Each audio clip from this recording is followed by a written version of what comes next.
Hürmetli vatandaş, bugünkü leksiyalarımızı başlayımız. Leksiyada size kalıyoruz. Washington'dan sözdeyimiz. Bugün Çislağı 2019 yıl 10. ayın 24. gün haftiga Perşembe. Bir kelime vaziyet bugün oçağın aytqanda Amerika Qo'shma Shtatlarining ma'lum prezidenti Mike Pence Jungo to'g'risida siyosiy xarakterlik nutq so'zlaydi.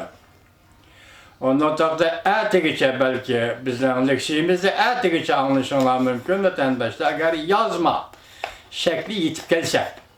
Enindeki vaziyet hazır Xitoy demokratlardan Wang Juntao bugün ettiğin düzgün to'g'ri filmida aytibdiki, nemishqa markazda kishilar hazır Jonanxayda kishilar hazır Xi Jinpingdan qachyapti, munosabatni yiroqlashyapti deb. Andın onun üstüge hazırlıklı vaziyeti hem o adam dikkat kılıvatkan bir iş. 10. ayının 28. günde 31. günü geçi 3 gün 4 gün Cunga Merkezi Komitesi 19. nöbetlik Kurultayının 4.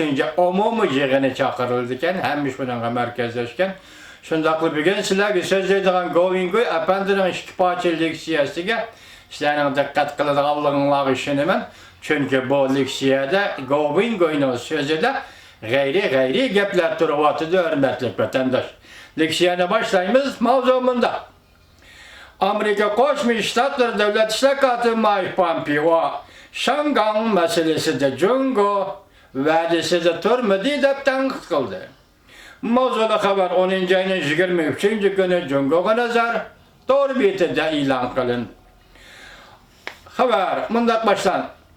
Amerika Qo'shma Shtatlar Davlat İşleri Mike Pompeo tunigan Jungo Kompartiyasini tanqidlab, yuqori besimli hukmronlik ve xiyanatchilik vositalari bilan davlat boshqarib, Uyg'urlarning kishilik huquqiga texmi zo'r ko'lamlik ziyonkashlik qildi dedik. Davlat İşleri katibi yana Jungo Kompartiyasi Shangang ve Janubiy dengiz masalaları bo'yicha bergan va'dasiga xiloflik qildi, amal qilmadi.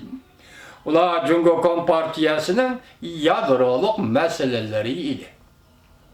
Demek yuqorqi masalalarni qo'shganda Jungo Kompartiyasining yadroluk meseleleri idi. Amerika demokratiya ve erkinlikni qo'llashidir. Jungo Kompartiyasi yuqori besimlik ve chiriklashish bilan davlat boshqaryaptidir. Washingtonda konservativ bilim xazinasi 22. günü yillik yig'in o'tkazdi. Davlat İşleri Mike Pompeo yig'inda mundaq ko'rsatdi. Jungo Kompartiyasi Amerikaga strategik raqobatchi. Jungo Kompartiyasi ideologiya eksport qilishga uriniyotir. Amerika şirketlerining söz ifade fikrlariga ta'sir ko'rsatishga uriniyotir. Amerikaning basketbol jamiyati ve Shangang meselesi bo'yicha Jungoning qanday ifade bildirganligi buning bir misolidir. Davlat İşleri Mike Pompeo hodisaning tadqiqoti bilim o'rnida ziyorat qabul qilganda bevosita mundaq ko'rsatdi. Kompartiyaning ismini atab tanqid qilib Shangang meselesida bergan va'dasiga xiloflik qildi dedi. Xinjiang meselesida nima qilmoqchi bo'lsa shuni davar dedi. Demak, hozir Xinjiang meselesi Xitoy dunyoda hech kimdan tap tortmayapti degan. Davlat İşleri Mike Pompeo mundaq ko'rsatdi. Biz Jungo Kompartiyasining yadroluk meselesini ko'rib yetdik. Aman bergan va'dasiga amal qilmaydi. O Janubiy dengizda harbiyleştirmeyman dedi, lekin va'dasida yenib oldi.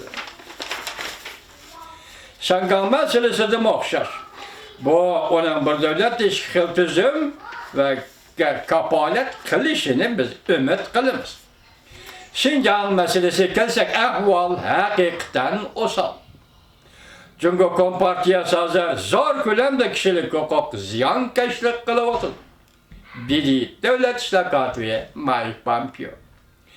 Prezident Trumpga o'ng'ay emas, davlat majlisi a'zolari Jungo texmi qattiq bo'lish to'g'risida prezidentga besim shiltyapti. Mavzulu xabar 10 ayning 23-kuni Vanby Tor belgiledi e'lon qilindi. Bu qisqa bir xabar. Amerika Cumhuriyetçiler Partisi'nin parlamentdagi a'zolari Prezident Trump bilan bevosita so'zlashyapti. Ular bir turli Shangang kishilik huquq qonunini ilgari suryapti.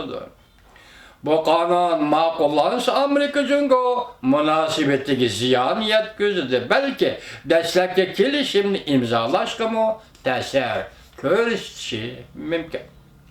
Cumhuriyetçiler Partisi'nin gölürü mundaq dedi.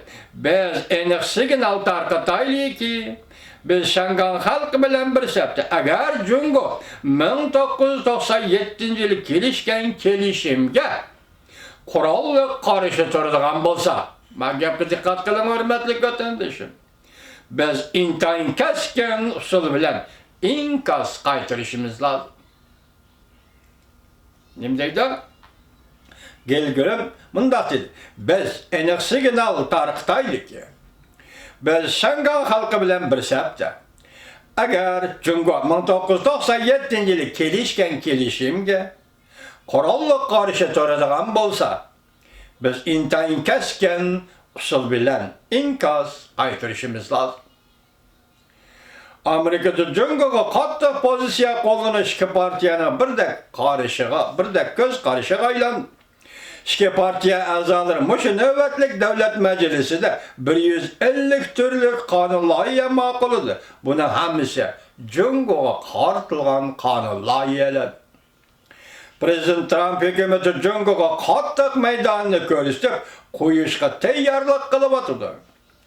Amerika Qo'shma Shtatlarining muavin prezidenti Mike Pence Jungo hukumatini qattiq tanqid qiladigan nutq so'zlaydi.